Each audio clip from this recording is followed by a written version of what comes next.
The formation density tool radiates the formation with gamma rays from this source area and measures gamma rays returning at these detectors. By introducing a known amount of radioactive energy into the formation and monitoring its loss while in transit, a good approximation of rock density can be made. Here is how the formation density tool works. Gamma rays are emitted continuously from the source. They pass through the mud cake into the rock, where they are scattered or absorbed. Some return back through the mud cake to the detectors to be counted. In the formation density tool, source detector spacings are so close that the device evaluates the invaded zone close to the bore wall. The loss of gamma ray energy that occurs in transit from source to detector is caused by three effects. The first is Compton scattering, which occurs when a gamma ray collides with an electron and loses some of its energy as it knocks an electron from its orbit.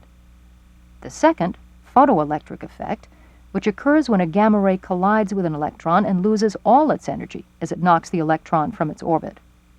The third reaction, pair production, occurs with gamma ray bombardment.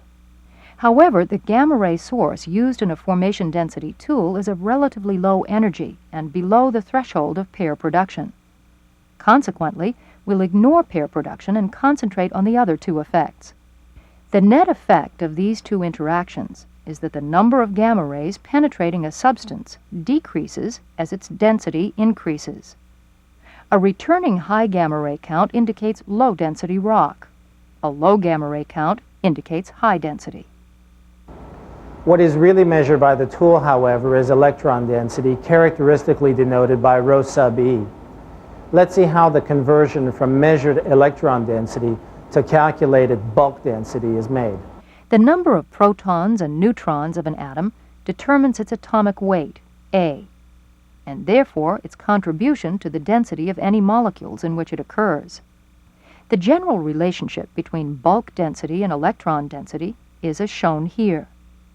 For most common elements, the conversion ratio, 2Z over A, will be approximately 1, and the electron density will read close to true bulk density.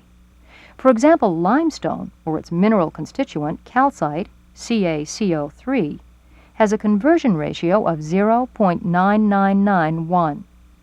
This represents the sum of 2 times the total number of electrons in the molecule divided by the molecular weight. Water, in contrast, has a higher conversion ratio of 1.1101 because of the presence of 2 hydrogen atoms in each water molecule.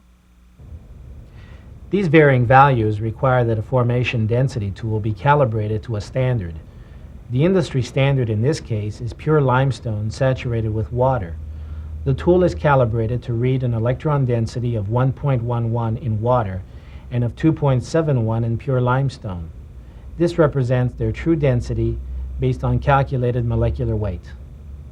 When so calibrated, measured apparent densities of different minerals will read very close to their true densities. For example, the true density of quartz, or pure sandstone, is 2.654. Apparent density measured by gamma radiation will read 2.648. The primary use of bulk density is to determine porosity of the rock. Porosity is calculated from the measured density in this general manner. If we know the density of a rock type with no porosity, for example 2.71 for limestone, and we know the density of pure formation water, then the measured density will represent some proportion of each. Corrections must be made for the effects of mud cake and bore wall rugosity on tool position and gamma ray absorption. This is done by evaluating the differences in response between the close-space detector, which senses primarily the bulk densities of the mud cake and bore wall irregularities, and the long-space detector, which senses both of these, plus the bulk density of the flushed formation.